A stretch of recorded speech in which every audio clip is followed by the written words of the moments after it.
دیوبندی یا وہابی کے پیچھے نماز ادا کی جا سکتی ہے کہ نہیں؟ ذرا غور سے سنیے گا. دیوبندی یا وہابی کے پیچھے نماز ادا کی جا سکتی ہے یا نہیں؟ میں سادات کے بخاری فیملی سے تعلق رکھتا ہوں. امام زین العابدین کے 36ویں خاندان میں میں اس وقت آپ کے سامنے بیٹھا ہوں. جتنا میرے رب نے چاہا میں نے علم دین بھی حاصل کیا، قرآن پاک کا حافظ بھی ہوں، تجوید بھی پڑھی، اور پنجاب یونیورسٹی سے میں نے ہسٹری میں ماسٹر بھی کیا، ایم اے بھی کیا. ایک پیر گھرانے کے ساتھ میرا تعلق ہے، ہاتھ بھی لوگ چومتے ہیں، پیار بھی کرتے ہیں. میں کسی کی ماں کو گالی دوں وہ میرا ہاتھ چومے نہیں؟ اونچی آواز سے بولا، تکڑے ہو کے بیٹھے ہیں، جٹ زمیندار لوگ بیٹھے ہیں، ذرا میری بات کا جواب دیجیے گا. اگر اس پورے مجمع میں سے کسی کی ماں کو میں گالی دوں وہ میرے پیچھے نماز پڑھے گا؟ اونچی آواز سے بولا. کیوں؟ آپ نے گالی دی اس کی ماں کو گالی دی نا، اس لیے. اور جو نبی کی ماں کو کافرہ کہے، ذرا غور کیجئے گا، جو نبی کی ماں کو کافرہ کہے، آپ پھر یہ کوشچن کریں کہ اس کے پیچھے نماز ہو سکتی ہے کہ نہیں؟ تیری ماں کو گالی نکالے کوئی، اس کے ساتھ تو ہاتھ بھی نہیں ملاتا، تیری ماں بڑی عزت والی. میں کہتا ہوں کہ ماؤں کو عزت ملی تو اس ماں کا صدقہ جس کی گود میں زہرا کا بابا کھیلتا رہا، اور ان کا نماز جنازہ پڑھا جا سکتا ہے، یعنی ان کے پیچھے نماز پڑھی جا سکتی ہے یا ان کا نماز جنازہ پڑھا جا سکتا ہے. تو تکلیف کیڑی ہے کہ ہر کس کا جنازہ پڑھنا؟ اصل یہ کوئی ہنسنے والی بات نہیں. جس کا عقیدہ صحیح نہیں ہے اس کے لیے دعائے مغفرت کرنے والا خود گناہگار ہوگا، چاہے وہ دیوبندی ہو، وہابی ہو، مجھے اس سے کوئی غرض نہیں. جو بھی گستاخ رسول ہے، گستاخ صحابہ ہے، گستاخ اہل بیت ہے اور گستاخ اولیاء کرام ہے، نہ ہم اس کے پیچھے نماز پڑھتے ہیں نہ اس کی نماز جنازہ پڑھتے ہیں. بے شک 11ویں شریف اور کل شریف کے بارے میں کچھ لوگ کہتے ہیں کہ یہ خنزیر سے زیادہ حرام ہے. یا بیان فرمائیں کہ اس شخص کی شرعی حیثیت کیا ہے. اس شخص کی شرعی حیثیت کیا ہے؟ اس شخص کی، پہلے آپ نے لکھا ہے کچھ لوگ کہتے ہیں، پھر آپ نے لکھا ہے اس شخص کی. اس شخص واحد ہے، کچھ لوگ جمع ہے. اب کتنے لوگ کہہ رہے ہیں؟ ایک کہہ رہا ہے یا جتنے بھی لوگ کہہ رہے ہیں، جتنے بھی لوگ یہ فتویٰ لگا رہے ہیں وہ بکواس کر رہے ہیں. 11ویں شریف ہے یا قل شریف ہے، اس میں ہوتا کیا؟ یہ 100 مرتبہ اپنے مسئلے کو سمجھا ہوگا. اس میں 11ویں شریف ہم کو حضور غوث پاک کی عبادت کے لیے نہیں کرتے، اصالے ثواب کے لیے کرتے ہیں، اور اللہ کی جناب میں عرض کرتے ہیں کہ یا اللہ اس خیرات کا ثواب حضور غوث پاک کو پہنچا دے. اور اس کا باقاعدہ طور پہ صحیح احادیث مقدسہ سے ثبوت ہے. حضرت سعد رضی اللہ تعالیٰ عنہ نے اپنی والدہ کے بارے میں پوچھا تو سرکار نے کہا کہ پانی کی کمی ہے، اس کا کوئی انتظام کر دو. انہوں نے کنواں کھدوایا اور کنویں پہ کھڑے ہو کر آپ نے یہ کہا ہو کہ حاضر فی سبیل اللہ، ثابت کر دے مولوی میں آ جاؤں گا، میرا قتل معاف.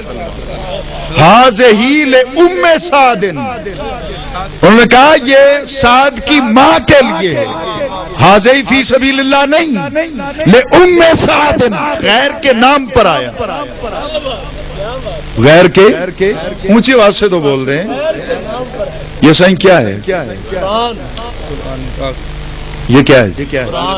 جو مانتا ہے اونچی آواز سے بول دے، باقیوں کے بارے میں فرشتہ لکھ لے گا. یہ قرآن پاک ہے صحیح؟ یہ قرآن پاک ہے تو میں دیکھتا ہوں، اس کو شروع کرتا ہوں. سورۃ البقرہ، بقرہ گائے کو کہتے ہیں. نعوذ باللہ، یہ اللہ کا نام تو نہیں ہے، تو یہ سورت غیر کے نام پہ ہو گئی. بول دیں اونچی آواز سے تو بول دیں. آپ جو سامنے بیٹھے نا جی آپ بولیں. پیچھے والے گھر اپنی بیگموں سے وعدہ کر کے آئے کہ ہم نے بولنا نہیں آج. اس سے آگے ہے سورہ آل عمران. نہیں وہ آپ اکیلے نہیں ڈرتے، مولوی بھی ڈرتے ہیں جی. آل عمران یہ بھی غیر کے نام پہ. سورۃ النساء یہ بھی غیر کے نام پہ. سورۃ المائدہ دسترخوان والی یہ بھی غیر کے نام پہ. सूरतुल अनाम चौपायों वाली, ये भी गैर पे नाम पे। सूरतुल आराफ, ये भी गैर के नाम पे। सूरतुल अनफाल, ये भी एक सूरतुल रहमान है अल्लाह के नाम पे। 113 गैरुल्लाह के नाम पे। गैरत है ना तो 113 सूरतें पढ़नी छोड़ दे, सुन्नी पढ़ लिया करेंगे।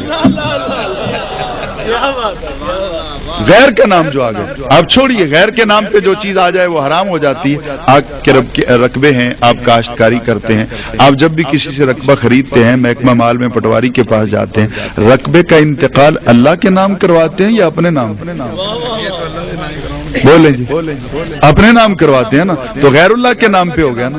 तो मौलवी से पूछिए कि ये रकबा हो गया गैरुल्लाह के नाम, अब ये तो हो गया हराम। जब आप गंदम उसमें काश्त करते हैं तो मौलवी किस मुंह से उशर लेने आता है? हराम खाने आता है। क्या बात है, क्या सोचने वाली बात है। मौलवी फिर हराम खाने आता है ना जी, को हराम है ना, गैर के नाम पे जो हो गया। ये मस्जिदें आजकल अल्लाह के नाम पे नहीं रही, ये देवबंदियों की है, वो बरेलवियों की है, वो आले हदीस की है, वो शिया की है, वो फलां की है, वो फलां की है। अल्लाह का घर दिखाओ कहां पे। और अगर ये अल्लाह का घर है तो जहां तुम्हारा हक बनता है तौहीद के नगमे अलापने का, वहां हमें भी इजाजत दो, हम भी आके सलातो सलाम पढ़ लिया करें। मुझे बात से बोली, हमारी मस्जिद में एक बार तबलीगी जमात वाले आ गए तो मैंने कहा जी कि आपको इजाजत नहीं, आप तशरीफ ले जाएं, आपके अपने मसलक के लोग हैं, वहां जाके तबलीग करें। तो उन्होंने कहा जी नहीं जी, उनकी मर्जी है, हमें वहां जाने दें या ना जाने दें, हम तो यहाँ दीन की बातें करने के लिए। मैंने कहा जी अब वहां जाएं, जाके दीन की बातें करें। जी वो तो उनकी मर्जी है जी, वो हमें पता नहीं वहां जाने देते। तो मैं कहा इधर पैसे पड़े हुए जी, भाई वो तुम्हें मर्जी है जाने दें या ना जाने दें, इधर आ जाते हो रोजाना बिस्तर उठा के और सौंदे भी फिर दाल खा के ना। तो अब जरा हुजूर गौर कीजिएगा कि अच्छा ये गैरुल्लाह के नाम पे, तो हजरत साद ने भी अपनी मां के नाम पे कुआं, अब उससे पानी नबी पाक ने पिया। गौस पाक के नाम पे खैरात पकी हो तो ये खंजीर है, इसलिए कि ये गैर के नाम पे पकी है। वो कुआं भी तो गैर के नाम पे था। मौलवी है हौसला तो सीने पे हाथ रख, फतवा लगा। उसका पानी सिद्दीक अकबर ने हराम समझ के पिया कि हलाल? हजरत उमर फारूक ने हलाल समझ के पिया कि हराम? हजरत उस्मान गनी ने, हजरत अली ने, साहबा ने, फिर मेरे आका सल्लल्लाहु अलैहि वसल्लम ने उस कुएं का पानी पिया, क्या समझ के पिया? इसाले सवाब की चीज है, जायज है, हलाल है, और उस पे हम कुरान पढ़ते हैं, कुछ और नहीं पढ़ते। और जिस पे कुरान पढ़ा जाए ना उसको शैतान नहीं खाता। ये मैं किसी को हूट नहीं कर रहा हूं। मसनवी के अंदर मौलाना रूम रहमतुल्लाह ताला ने लिखा है कि मक्खियों से पता किया गया कि ये मक्खियां शहद किस तरह बनाती। तो मक्खियों ने कहा कि हम मुख्तलिफ जायके के रस लेके आती, उस वक्त ये शहद बनता है जब हम इस पे नबी अलैहिस्सलाम पे दरूद पढ़ते हैं। ये ऑन दी रिकॉर्ड बात। तो आजकल आप देखते हैं कि मार्केट में 2 नंबर का शहद भी आ गया। मैंने एक सियाने से पूछा जी पता नहीं चलता कि ये असली है या नकली? उसने कहा जी बड़ी आसानी से पता चल जाता। मैंने कैसे? कहने लगा रोटी पे लगाओ, कुत्ते के आगे फेंक दो, असली हुआ तो नहीं खाएगा, नकली हुआ तो खा लेगा। नहीं समझ आएगा, जरा गौर कीजिएगा।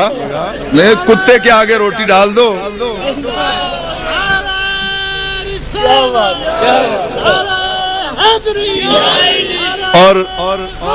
और मैंने इसको आजमाया, मेरे कई रुफका ने इसको आजमाया। मैंने एक जुमे पे ये खिताब किया और बताया, और उसके बाद कई लोगों ने, मेरे मुखालिफीन ने भी आजमाया। शहद लगा के, असली शहद जिस पे दरूद पड़ा हुआ, जिस पे दरूद पड़ा हुआ है, उस कुत्ते के आगे फेंका, कुत्ते ने उसकी तरफ मुंह भी नहीं किया। जब नकली लगा के मीठा उसके सामने फेंका, वो खा गया। तो साबित हुआ जिस पे दरूद पड़ा हो कुत्ते नहीं खाते।